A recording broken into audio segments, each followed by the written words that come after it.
Первый шаг, первый шаг.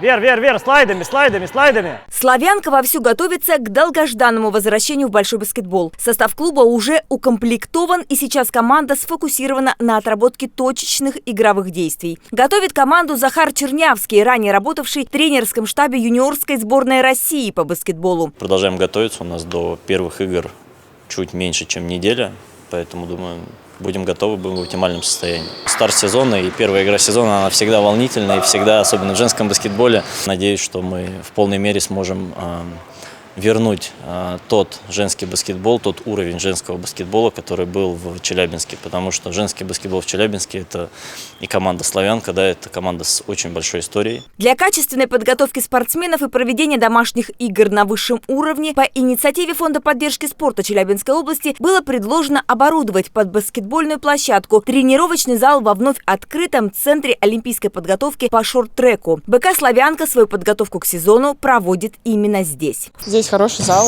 хорошее покрытие, хорошие кольца. Вот.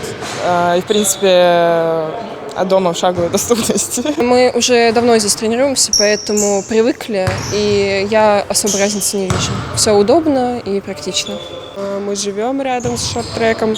Здесь удобно. Пешком дошла до тренировки, потом после тренировки прошлась, отдохнула немного, подышала. В ближайшую субботу челябинские баскетболистки матчем против красноярского «Енисея-2» откроют сезон. По словам тренерского штаба «Славянки», цель на текущий сезон – закрепиться в высшей лиге и одержать как можно больше побед на домашнем паркете. Планы на будущее для команд системы «Челбаскет», перспективы развития и результаты совместной работы спортивного клуба с Фондом поддержки спорта Челябинской области обсудят сегодня в эфире программы «Личное мнение» на 31 канале.